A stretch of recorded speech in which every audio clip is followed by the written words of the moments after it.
Assalomu alaykum hurmatli obunachilarim.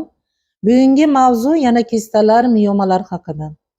Hozirgi kunda juda ko'p ayollarning asosiy mavzusiga aylanib bo'lgan bu kistalar, miomalar haqidagi savollaringga javob bermoqchiman. Ishonasizlarmi, har kuni bir 70 ga yaqin, 80 ga yaqin odamlar meni lichkamga, Telegram lichkamga yozishadi. Kista miomalarim shunaqa, ko'rib beringchi, qanaqa qilib so'raltirish mumkin uy sharoitida deydi. Hammasiga to'plab javob berishga qaror qildim. Kista miomalarni so'rilishi uchun juda ham ajoyib tabiiy yechim bor menda. Albatta buni 4 oydan 5 oygacha, agar miomalar kattaroq bo'lsa 6 oy, kerak bo'lsa 7 oygacha ichish kerak. Sabr kerak bu yerda. Hech qachon unga shoshilib ketmaslik kerak. Buni o'ziga yarasha moslangan tibbiy yondashuv bor. To'g'ri kelgan narsani to'g'ri kelgan paytda ichib bo'lmaydi. Albatta programma bilan 4 oy davomida men kistalar so'rilishi uchun beryapman, batamom u qayta chiqmasligi uchun harakat qilinadi va unga yarasha programma beriladi. Ko'pchilik aytadi, oldirib borsam qutulaman deyapti. Bu mayli oldirib keling, bizga farqi yo'q deganimda, bitta qiz mana bundan o'tgan yil kista oldirgan edi, hozir yana paydo bo'libdi. Bu yana murojaat qilyapti. Opa, o'sha paytda keltirib chiqaruvchi omillarini yo'qotuvchi programma tuzib beraman degandingiz. O'shanda gapingizga quloq solmagan ekanman, yana chiqibdi mana. Endi oldin follikulyarni kista edi, endi dermatoidni kista bo'libdi deyapti.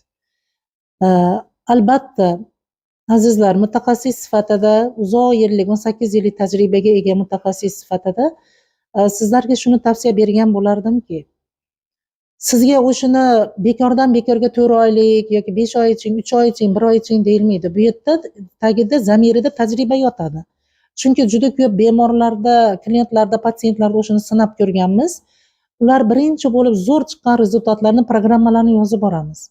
O'sha programmalarni iloji boricha sizlarga berishga harakat qilamiz. Qachonki natija tez bo'lsa, yaxshi bo'lsa, ham qaytib takrorlanmaydigan bo'lsa, bu sizga yaxshi-ku, to'g'rimi? Hozirgi kunda mana shu kistalarning paydo bo'lishini men birinchi bo'lib sababini, omillarini egasidan telefon nomer qoldirganda, albatta yoki bizni lichkamizga yozganda anketa savollari bor. Anketa savollari orqali buni keltirib chiqarayotgan omillarni o'rganishga harakat qilamiz. Kista o'zidan o'zi paydo bo'lmaydi. U yondosh kasalliklar oqibatida ham paydo bo'lishi mumkin. Shamollashlar oqibatida, hatto pochka, buyrak, siydik yo'li shamollashlar oqibatida ham bo'lishi mumkin. Virusli infeksiyalar oqibatida bo'lishi mumkin. Noto'g'ri turmush tarzi, gigiyenaga rioya qilmaslik va hayz siklini buzilishlari, hatto buqoq bezi, 8 ta bez bo'lsa, mana shu 8 ta bezni oqibatida, buzilishi oqibatida ham paydo bo'lishi mumkin.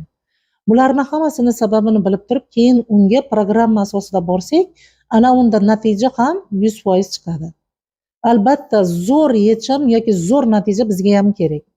Fokusni faqat biz o'sha olayotgan bemorlarda, o'sha bizdan programma olayotgan insonlarda rezultat chiqarish.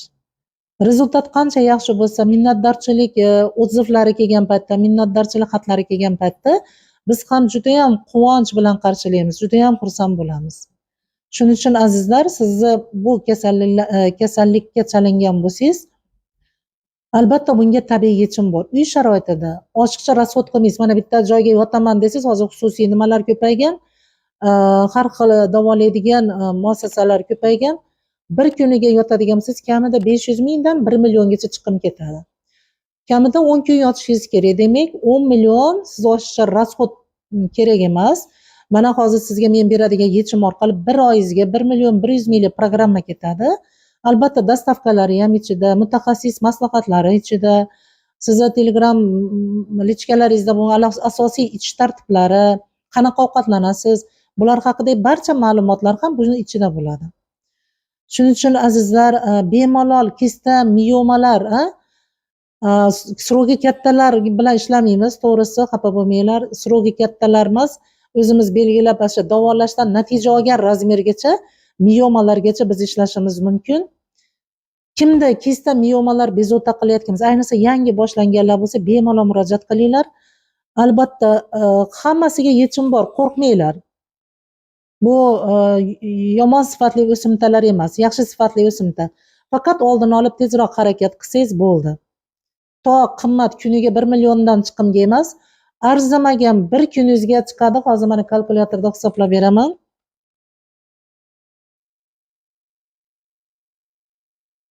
36 ming so'mdan bir kuningizga kompleks lecheniyasi ketadi.